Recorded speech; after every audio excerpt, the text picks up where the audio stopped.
Thank you for your report. We shall inform the troops of these developments, and instruct them to proceed with the utmost caution should they encounter any survivors.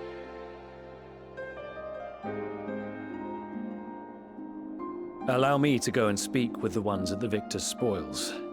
They may be more willing to listen to a fellow Garlean and accept our offer of assistance. I pray you are right. And though I am loath to burden you any further, should there be an appropriate occasion to speak of Licinia and her sister, please do so.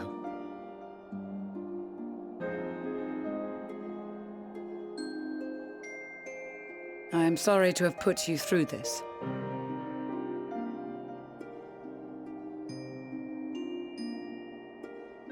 My distress is nothing compared to their suffering.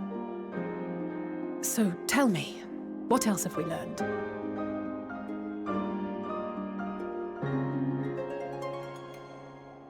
As you may have already heard, we have succeeded in curing the members of the Popularis, Maxima identified. They have provided us with some intriguing insights into the current state of Garlemald.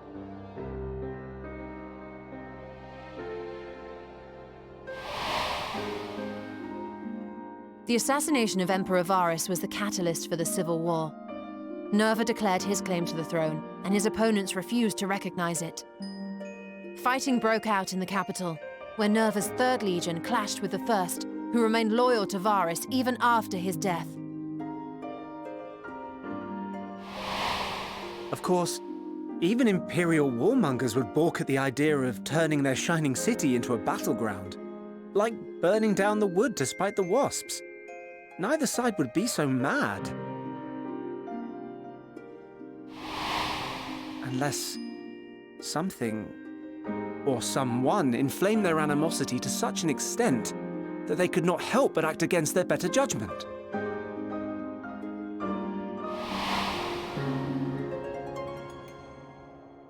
It brings to mind events at the Gimlet Dark, does it not? The Emperor's sudden withdrawal from the front lines, specifically. Nerva and his father, Titus, Varus's then political rival, took advantage of rumors that Crown Prince Zenos had been possessed by a demon.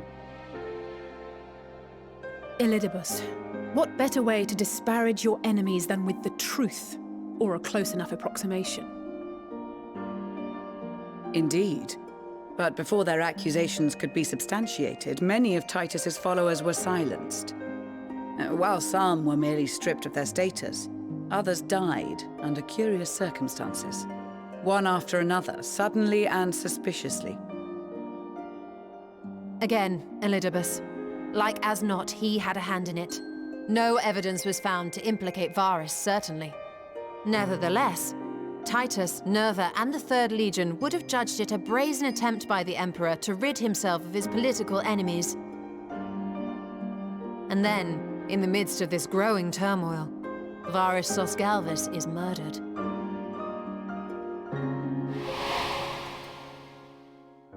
And Garlemald's own prodigal son, Gaius van Belsar, is named the murderer.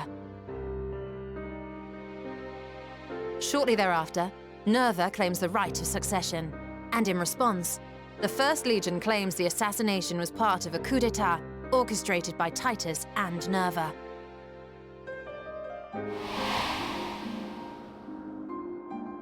So no one is at fault, and everyone else is to blame.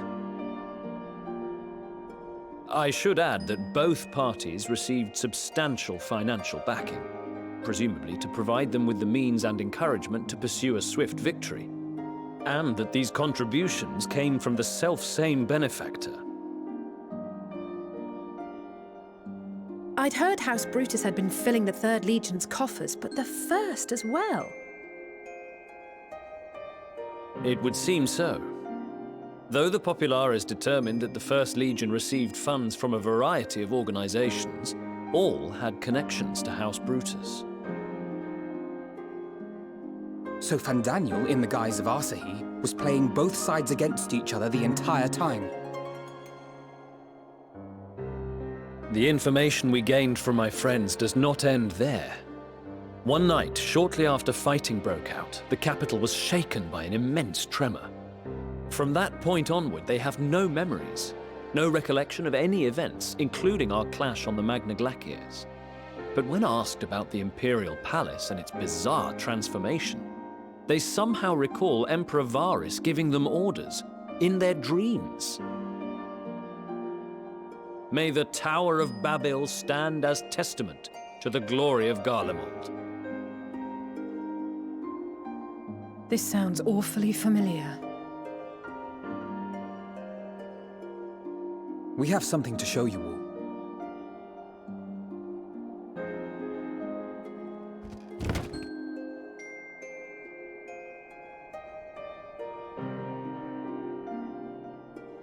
Varys spoke to them through this radio.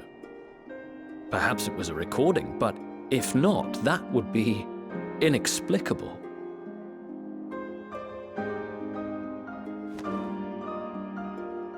We are of one mind, then.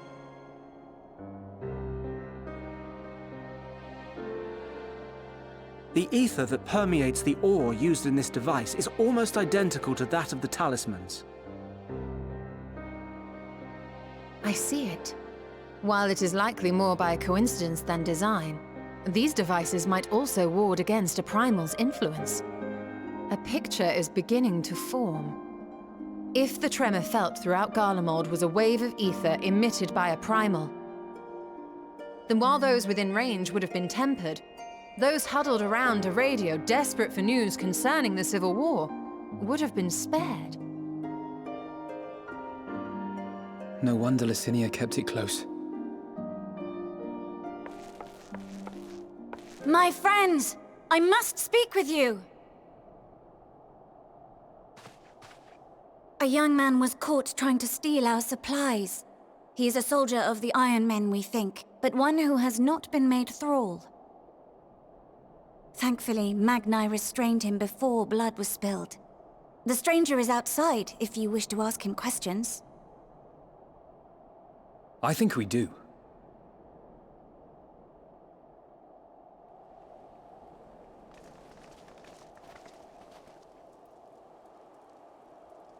Who do we have here?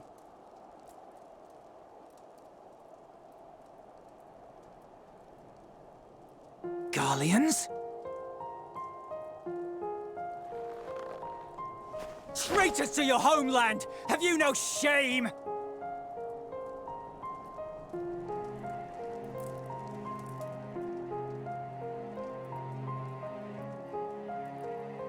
I am Lucia Junius, a Temple Knight of Ishgard. And you are? Jullus Pier Norbanus. And that's all you invaders will get from me.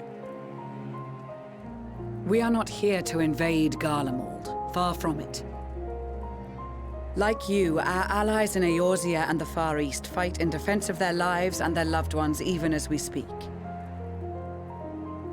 But it is the people of Garlemald who have suffered most. This we know. And that is why we have come to offer you our aid, that we may unite against our common foe.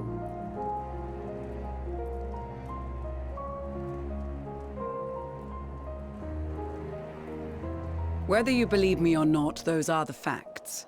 Now, answer me this. Why would a proud soldier of the Empire be reduced to stealing? The situation must be dire indeed for you to go to such lengths. If it is supplies you seek, we would gladly share ours, or turn a blind eye while you leave with your spoils. I will not negotiate. My commander will determine how to deal with you and yours.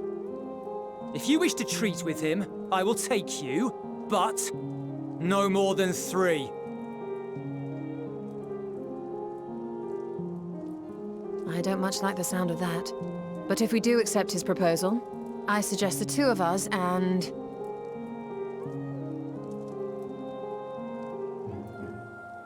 Please allow me and Alize to act as envoys. May I ask why? We have seen with our own eyes the hardships the Garleans face, how their futures and lives hang in the balance.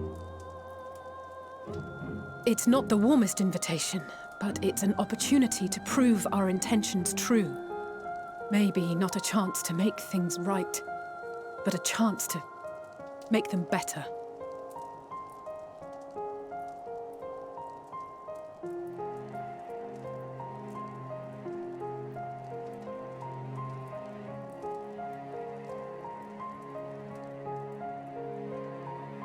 I can see that persuading you otherwise is a lost cause, but you will proceed with the utmost care.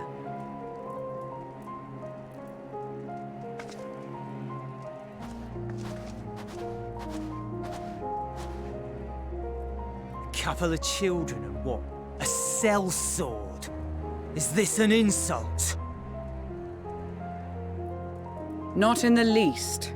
You will find that they are more than qualified to speak on our behalf. There are many dangers on the road ahead.